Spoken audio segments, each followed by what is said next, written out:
All right. All right, so explain the ground rules.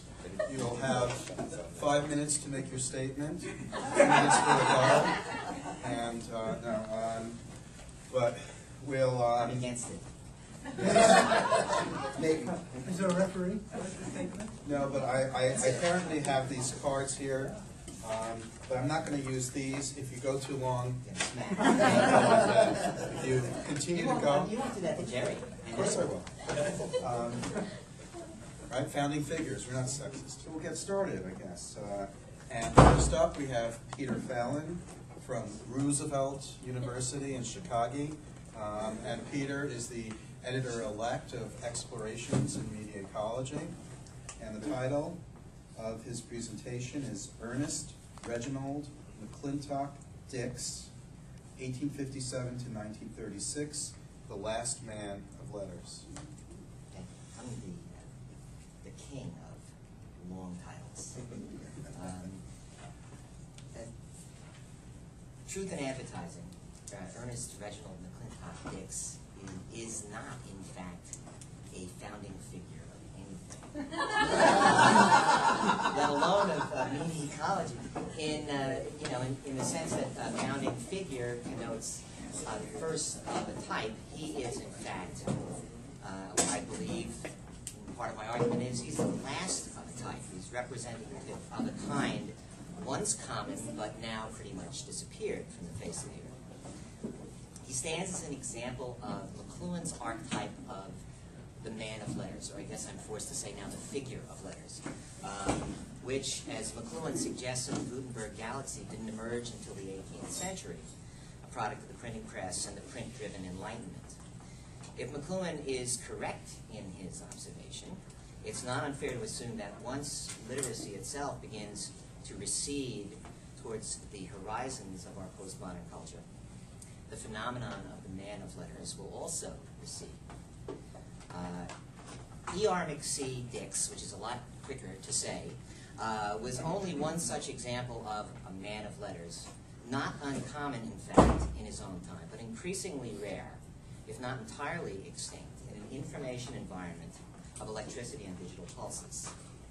He was just one of a large class of educated middle-class professionals in Ireland, England, and elsewhere in Europe, who functioned as amateur bibliographers, librarians, philologists, folklorists, and collectors, and made enormous contributions to the scholarship on printing, literacy, and the history of the book in the 18th, 19th, and early 20th centuries. His story, I think, serves as a fitting illustration of all such amateur scholars and amateur scholarship, unburdened by the artificial institutional pressures of professional scholarship. In his entire life of nearly 80 years, Dix never labored under the imperative of publish or perish. Yet he published nearly 150 journal articles, pamphlets, and books in the last 4 decades of his life, a number that would make most of us dizzy.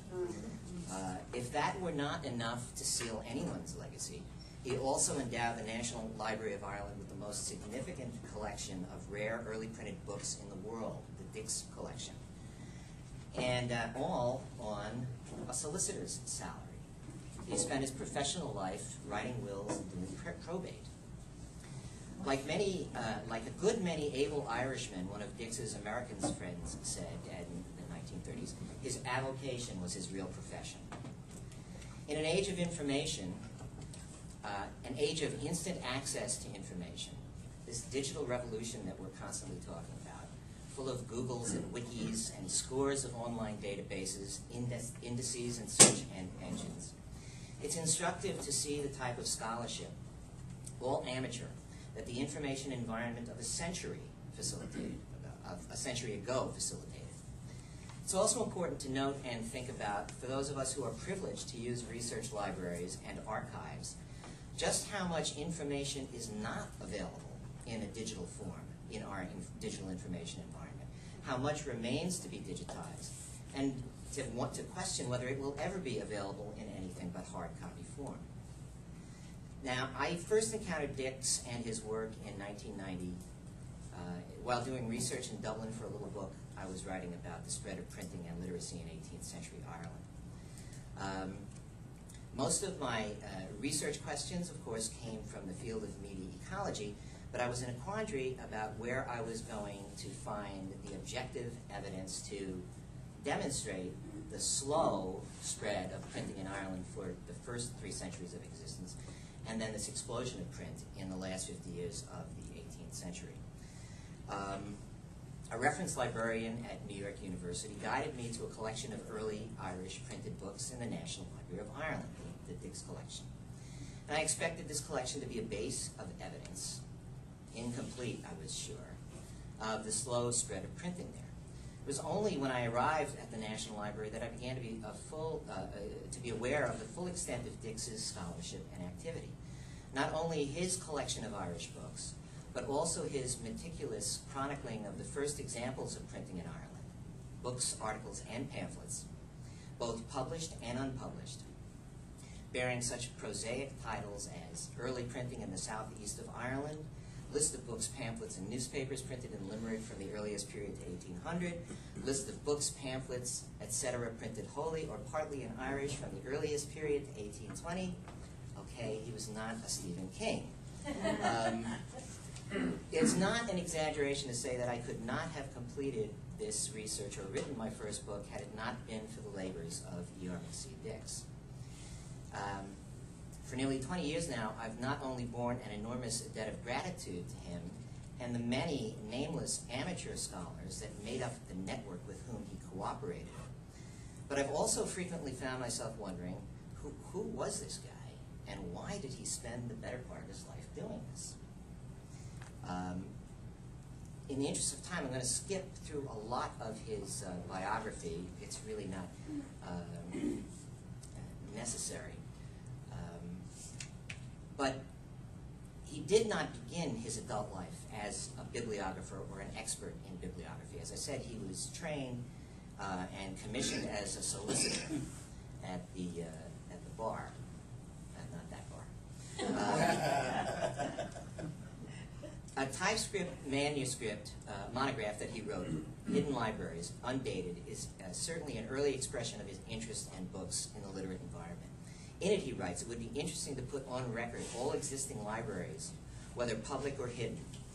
There are, I believe, small libraries attached to St. Patrick's Cathedral and to Christ Church. A small library refers to here is Marsh's library, which he grew to have an intimate relationship and which were also the beneficiaries of a great number of his books. In 1884, Henry Bradshaw, the chief librarian of Cambridge, lectured in Dublin about the need to catalog books, newspapers, and pamphlets printed in Ireland from the earliest days. Like Dix, an Anglo-Irishman, Bradshaw had taught at St. Columba's College in Dublin and had himself presented to Cambridge nearly 5,000 early books and pamphlets that he inherited from his father. It is likely, according to scholarship, that Dix was present for his lecture. As Robert Welsh in the Oxford Companion to Irish Literature says, he believes that Bradshaw's exhortation led directly to Dix's founding of the Irish Bibliographic Society and his lifelong labors in bibliography. In trying to explain Dix's fascination with literature and its production and distribution, I'm reminded of the cultural ambiguity of the Anglo-Irish experience. As a relatively young man, Dix became involved in the so-called Gaelic revival in Ireland. He was a member not only of the Gaelic League, but at some point before 1897 learned to speak the Irish language.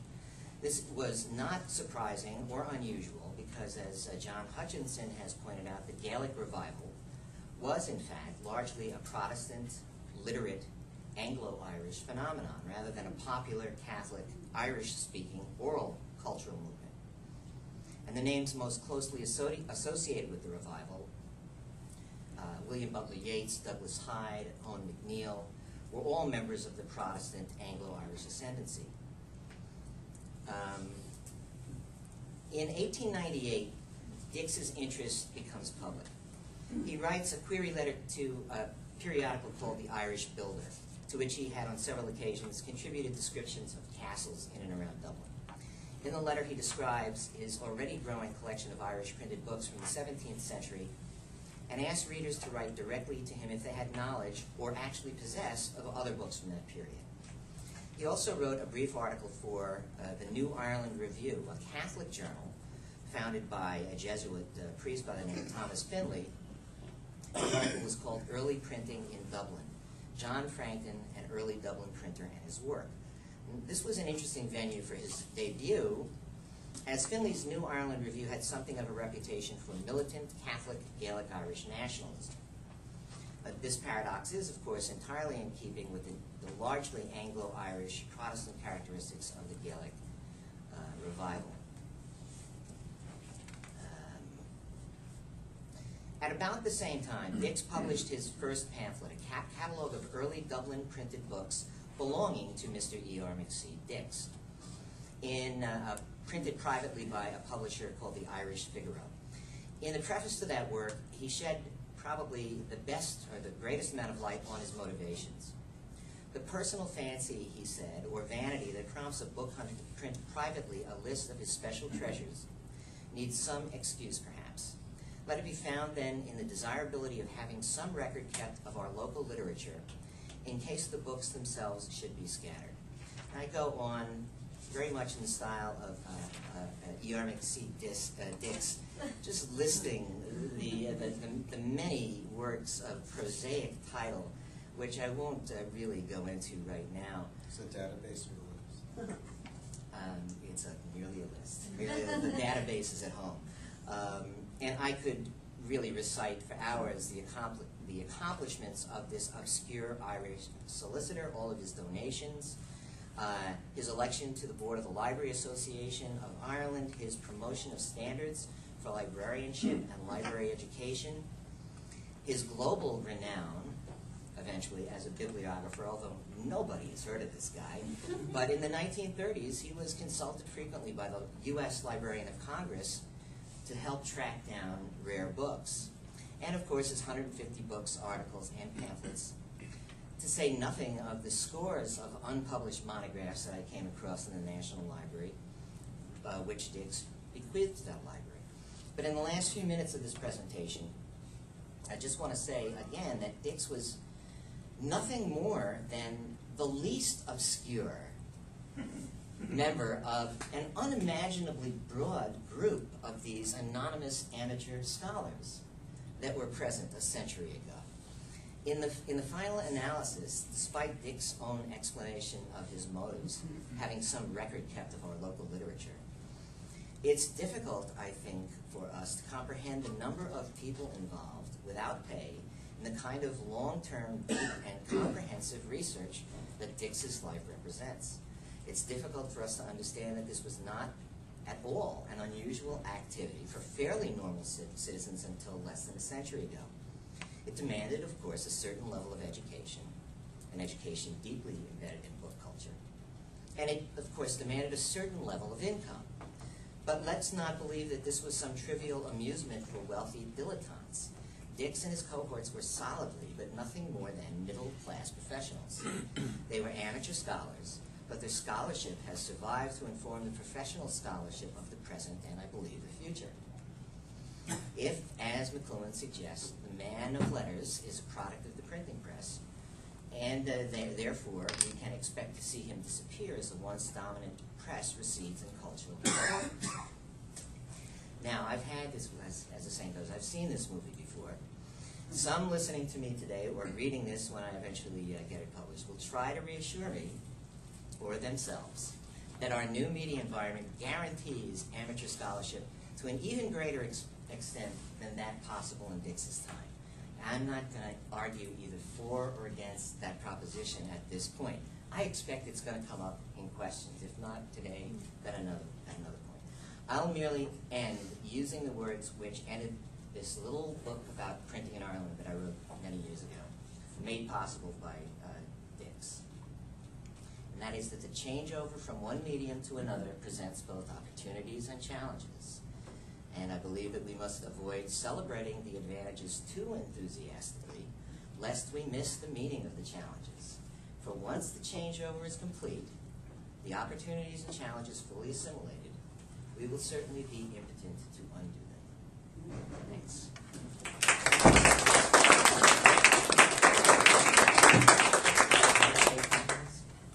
Did you feel a blow to your I head? didn't, no, nobody hit me. No phantom. Okay, good. You're very good. Good boy, Peter. Thank you. Thank you. And now, pleased to